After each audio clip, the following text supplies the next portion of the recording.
So see student, in last video I explained the basic things about the computer and I explained CPU structure also. CPU, how many parts are in CPU? So there are three main parts: ALU, CU, MU. ALU, it will perform arithmetical and logical operation. CU, control unit, control each and every part of computer. Now today we will discuss about the MU, that is memory unit. So what is the purpose of memory? Simply, the large amount of data can be easily stored inside as well as outside the computer.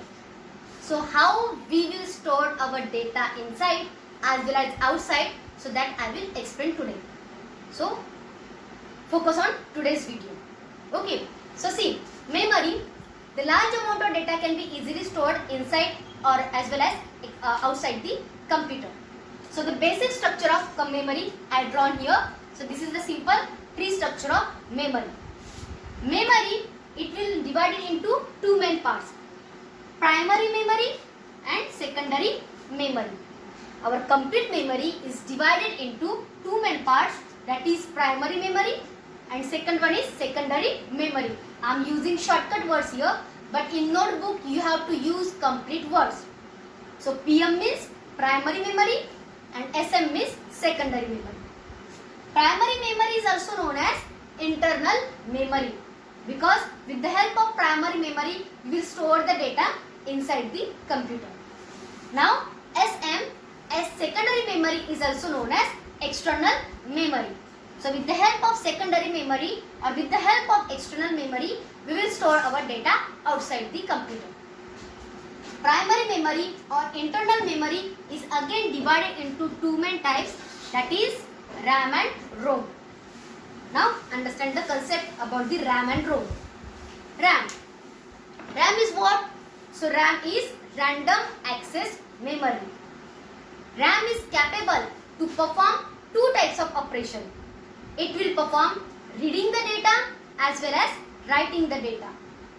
RAM is a volatile memory, means any time we can lose our data once if we store inside the RAM. That's why RAM is a volatile memory. RAM is erasable memory.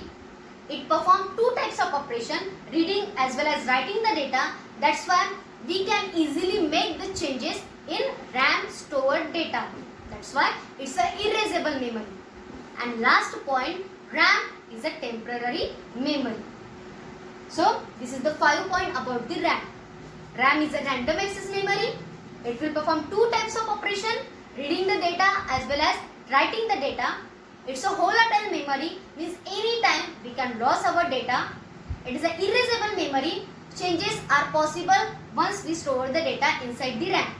And RAM is a temporary memory. Now come to the point ROM. ROM is a read-only memory. It will perform only one type of operation, that is, it is reading the data. ROM is a volatile memory. We will never lose our data if we store inside the ROM.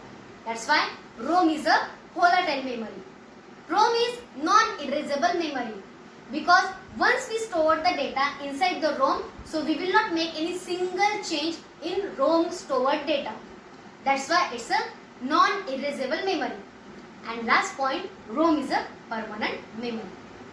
So this is the simple introduction about the RAM and ROM. I explained the differences. Now come to the second point, secondary memory. I already told you, secondary memory means we can store our data externally or we can store the data outside to the computer. So with the help of CD, PD, compact disc, DVD, pen drive, hard disk, these devices are the external devices. Means easily we can store the data outside to the computer. Now think, if I store one file inside, suppose my document 1, I stored inside the computer. So it is capable, so it is possible to store, to take this data outside? Yes, because we have the external devices. With the help of pen drive, I can easily make the copy of this document 1 in my pen drive and I can move it to another one. So this way externally I can take the data from the computer.